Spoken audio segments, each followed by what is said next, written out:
There are many differences between Islamic banking and conventional retail banking.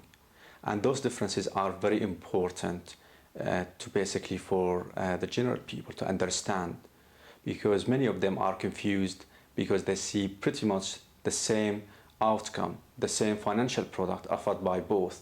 However, there are very important differences that we should note regarding the operation of Islamic banking or Islamic retail banking in general. First and foremost is the structure of the Islamic bank in comparison to the conventional bank. Islamic banks, they have an extra layer of governance, which is basically formed by the Sharia Supervisory Committee. It's a committee consists of at least 3 scholars. Those scholars are basically well experienced and knowledgeable about Islamic finance and Sharia in general. The committee is an independent committee. They don't report to anybody in the bank or the board of directors or the management committee in the bank. That's to ensure their independence. And if anything that is not in compliance with Sharia, the committee will not allow it. In addition to the Sharia Supervisory Committee, there is the Sharia Compliance Department in the bank. The Sharia Compliance Department in the bank basically oversees the day-to-day operations of the bank and advise the management of the Islamic bank on the day-to-day operations of the bank. Any Sharia issues will supervise basically the bank as a whole, will provide solutions and will ensure that there is a control mechanisms or framework for each department in the bank to ensure any Sharia non-compliance risk is managed in the best possible way. So this is very important in terms of differences between Islamic banking and conventional banking, and this structure doesn't exist in conventional banking. The other main difference in the structure is basically the source of funding for Islamic banking. The source of funding should be strictly from Sharia compliance source of funding. This, for example, the share capital, the capital of the shareholders, or the deposits of the customers who are depositing their money with the bank for the bank to invest it and then share the profit with them. Or it could be based basically as well on banking placements, where Islamic banks deposit money with each other for basically to invest that money. So that's the source of funding should be fully in compliance with Sharia, and the business activities undertaken by the bank, the investment undertaken by the bank should be all in compliance with Sharia. And that's another difference with basically conventional retail banking. The other very important point regarding this issue is basically the whole premise of Islamic finance is to offer a solution for the society, an ethical solution that is basically in compliance with Sharia and based on socially responsible basis in terms of trade, sharing the risk in the process of providing financial products. And that's what underpins Islamic finance and Islamic banking, and mainly the principles that financial products offered by Islamic banking or Islamic banks are based on.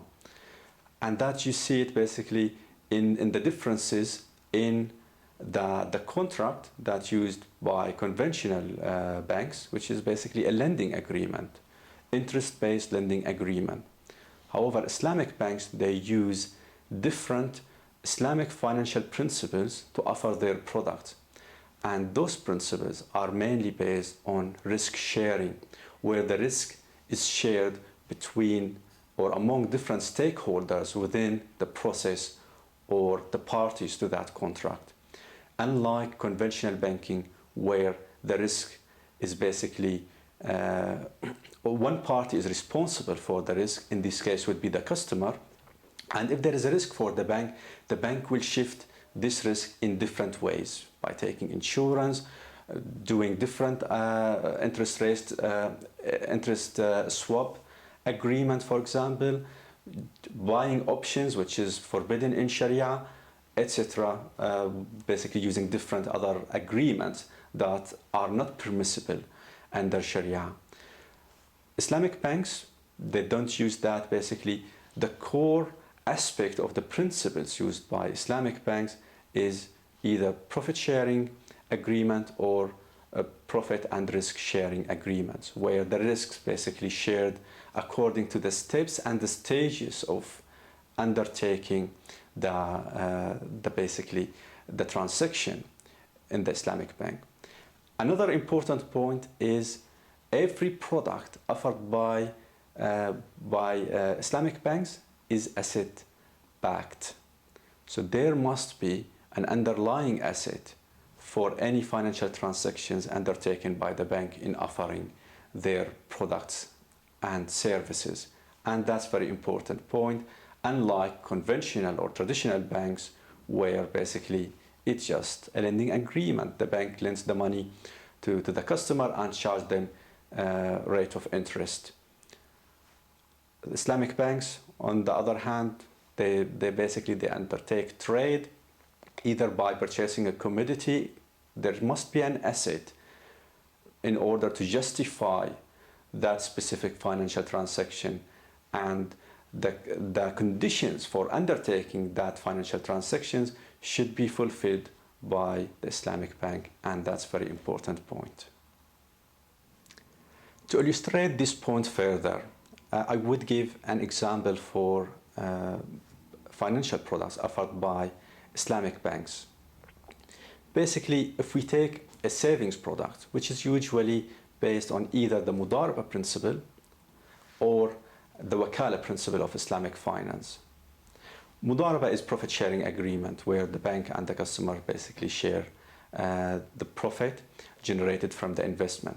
The Wakala principle is an agency agreement where the bank basically employs its expertise in order to invest the customer's deposit or the customer's fund and generate profit for an expected rate of profit.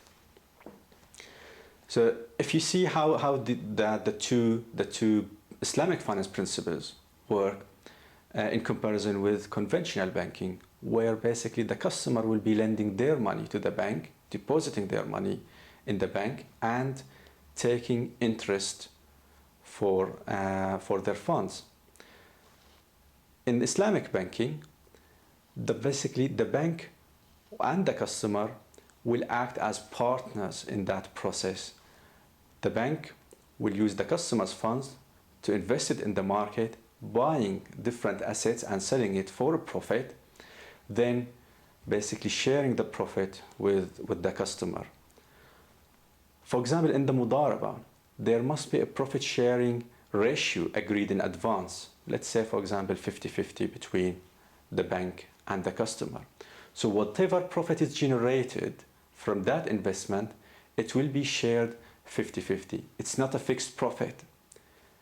The bank can basically give an indicative profit rate that could be generated, but the actual achieved or accrued profit will be shared between the bank and the customers according to the profit sharing ratio. So the customer may take profit more than the indicative or the expected profit rate at the end.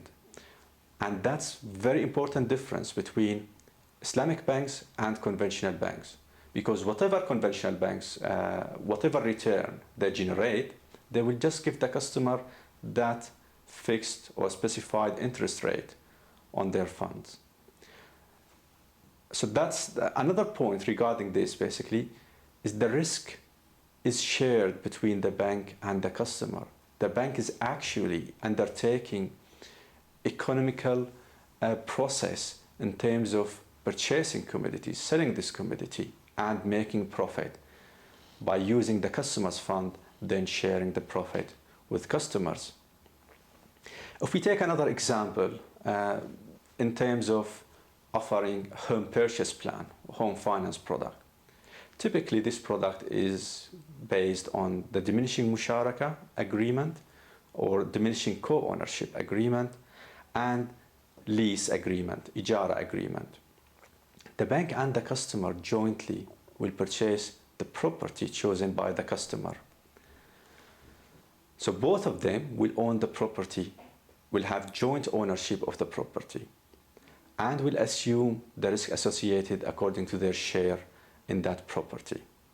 In order to allow the customer to use the whole of the property, which is the aim and the objective of this transaction basically, the bank will lease its share in the property to the customer for an agreed rental payment. Over time, the customer will be making monthly payments.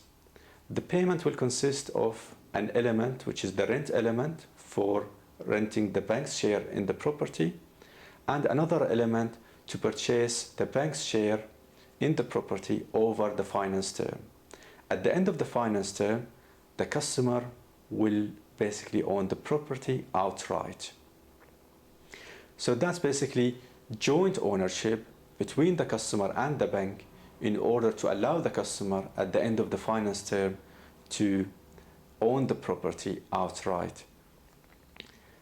And as we know, the difference is between the Islamic banks and the same product offered by conventional banks, as known, which basically known as mortgage, is in terms of the conventional product, the bank will be lending the money to the customer and charging the customer interest. So the bank doesn't assume any risk and doesn't get involved in the process of purchasing the property, unlike the model offered by Islamic banks in terms of basically offering these financial transactions to customers. So going back to the point I raised in the beginning, it might appear to many people the outcome is the same, but the process and the underlying transactions are completely different. And that is what basically give this importance and distinguish Islamic finance from any other basically methods used by traditional banks to offer similar products.